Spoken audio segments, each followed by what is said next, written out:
जय जय श्री राधे। श्री सद्गुरु देव भगवान की जय हो। हितजू महाराज कोई और नहीं बल्कि प्रियाजू की प्रिय सखी, निज सखी हित सजनी जू ही है।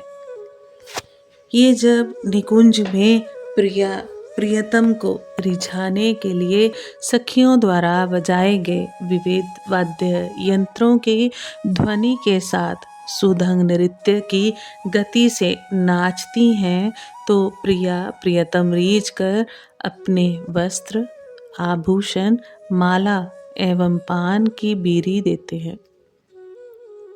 श्री प्रियालाल की ऐसी अद्भुत अकारण कृपा देख करके श्रीहित महाप्रभु श्री श्यामा श्याम के प्रसादी वस्त्रा आभूषणों को धारण करके पुनः बेसुध हो करके और ज़्यादा आवेश में राधा नाम कीर्तन करते हुए नाचने लगे। लगभग 1-1.5 घंटे के बाद जब व्यास जी लौट करके आए तो देखा कि श्री हितजू श्री प्रियाजू की ओढ़नी ओढ़े हुए हैं एवं श्री लालजू की मुक्ता माला गले में पहने हैं और भाल पर श्याम बिंदु लगाए बेसुध होकर नृत्य कर रहे हैं। व्यास मिश्र जी कुछ समझ नहीं पा रहे थे कि ये सब इनका बाल चापल्य है अथवा श्री जी की इन पर हेतु की कृपा है। इतने में श्री तारा रानी जी एवं अन्य माताएं भी वहां पर आ गई और उन्होंने देखा कि हितजू के नेत्रों से अश्रुधारा बह रही है और शरीर में रोमांच हो रहा है, तो उन्होंने उनके नृत्य पर बलिहारी जाते हुए ललक कर श्री हितजू को अपनी गोद में उठा लिया और अपनी साड़ी के अंचल से हरिवंश के भाल पर जो श्रमकन पसीने की बूंदें आ गई थी उनको पूछा। हितजू प्रेम मगन हो करके बारंबार मुख से राधा राधा राधा राधा उच्चारण कर रहे हैं। नेत्रों से अश्रुधारा बह रही है और सारा शरीर शिथिल है। लगभग 1 घड़ी बाद उन्हें कुछ होश आया। तब उन्होंने माता तारा रानी की ओर देखा। तारा रानी ने पुनः गले से लगा लिया, फिर उनका जल से मुख प्रक्षालित किया। उनके मुख पर अद्भुत तेज चमक रहा है। जब पूर्ण रूप से हित प्रभु सुधि में आए उस समय तक वहां बहुत भीड़ इकट्ठा हो गई थी। श्री व्यास मिश्र जी ने पूछा, लाला ये प्रियाजू का उपरैना दुपट्टा तुम्हारे पास कैसे आया और लालजू की मुक्ताहार मोती की माला तुम्हारे गले में कैसे आया? हित महाप्रभु ने गंभीर भाव से कहा, पिताजी ये मैंने स्वयं नहीं लिया। जब हम प्रियतम के समक्ष भावावेश में नृत्य कर रहे थे तो प्रियतम ने स्वयं हमें अपने पास बुलाया। श्री श्यामाजू ने अपनी ओढ़नी उड़ाई एवं अपने बाल से श्याम बिंदी हमारे मस्तक पर लगा दी और श्री श्याम सुंदर ने अपनी मुक्ता माला हमारे गले में पहनाई एवं अपनी प्रसादी पान बीरी हमें दी, जिसे इन युगलवर ने खंड खंड करके स्वयं पाया था। श्री हितजू महाराज के वचन सुनकर उपस्थित सभी जन भाव विभोर होकर परमानंद में मगन हो गए। इस प्रकार श्री व्यास जी अपने हृदय में हितजू के नए नए प्रकार के कौतुक नित्य धारण करते हैं। पावस ऋतु श्रावण मास के समय रसिक जन अपने प्रिया प्रियतम का झूलन उत्सव करते हैं। इसी महीने में श्री व्यास मिश्र जी ने भी अपने बगीचे में एक कदम्ब के वृक्ष पर सुंदर झूले की रचना की। तत्पश्चात उन्होंने अपने ठाकुर राधा मोहन जी का बड़ा सुंदर श्रृंगार करके उन्हें झूले पर विराजमान किया और स्वयं प्रियतम का गुणगान करते हुए धीरे धीरे झूला झुलाने लगे।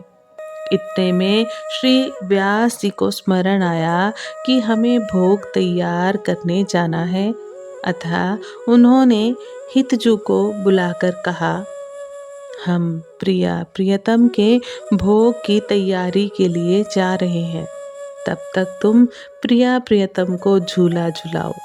हितजू झूले की डोरी पकड़कर धीमे धीमे खींचते हुए मंद गति से प्रियालाल को झूला झुलाने लगे।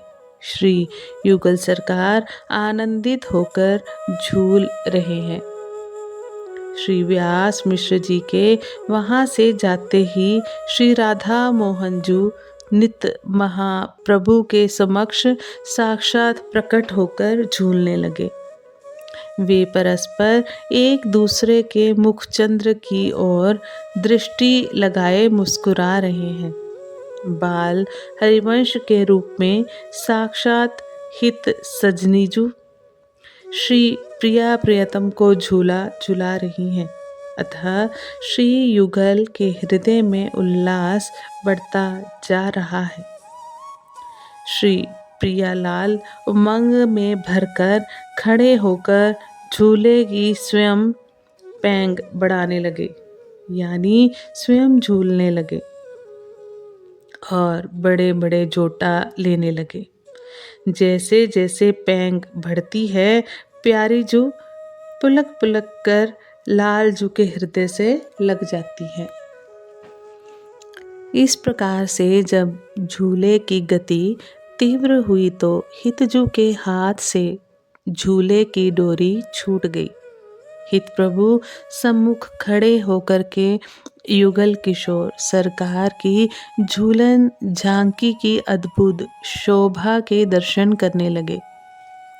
महामोद उनके हृदय में प्रकट हो रहा है और वे प्रेम मगन हो रहे हैं। झूले की तीव्रता के कारण लाल जू का पीतांबर कटी प्रदेश से खिसकने लगा, तो उन्होंने अपना पीतांबर हरिवंश चंद्र जू को बुलाकर दे दिया। धीरे धीरे पंछी, वनमाला, मोर, चंद्रिका आदि एक एक करके सभी श्रीहित महाप्रभु को दे दिए।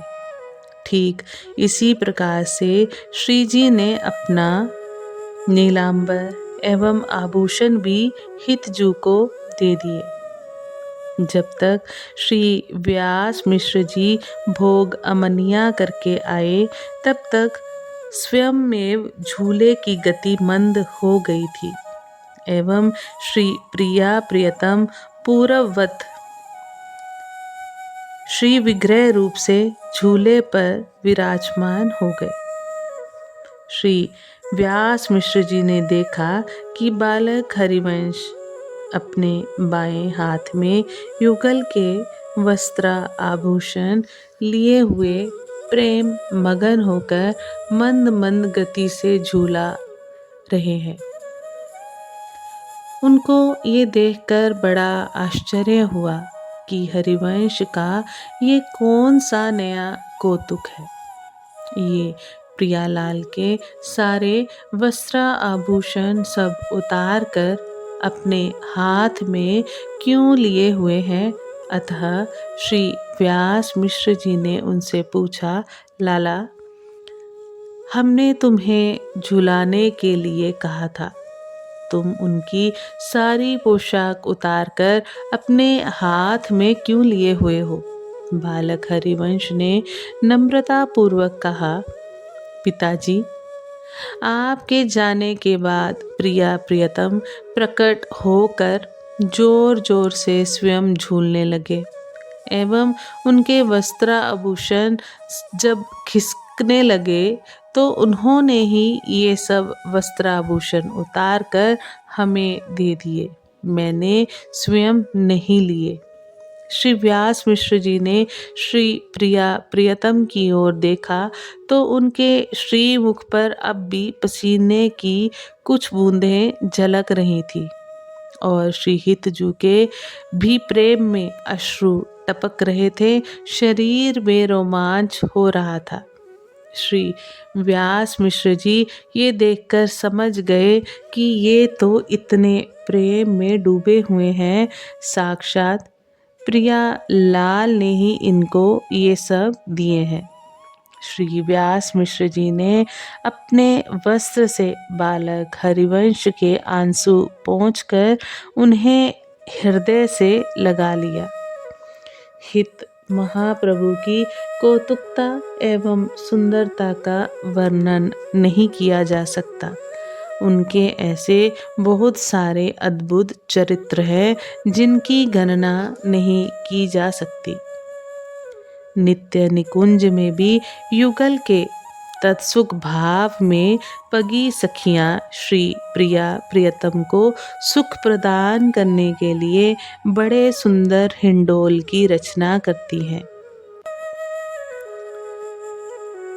मणिगण जटित स्वर्ण निर्मित हिंडोल बड़ा ही रुचिर और मनोहर सुसज्जित हुआ, जिस पर श्री राधा मोहन जो झूलने लगे।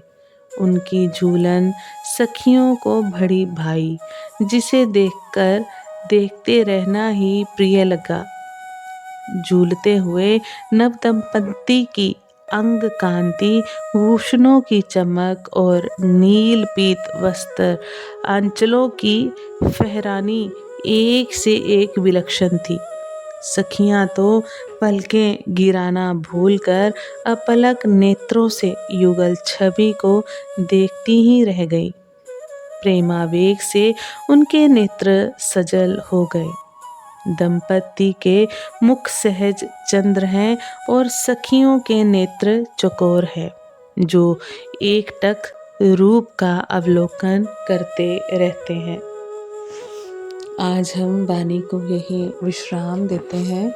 गुरु कृपा से इस प्रसंग को आगे भी बढ़ाने का, चर्चा करने का प्रयास करेंगे। आप सभी वैष्णव जन को श्री हरिवंशी श्री सद्गुरु देव भगवान की जय हो। जय जय श्री हित हरिवंश।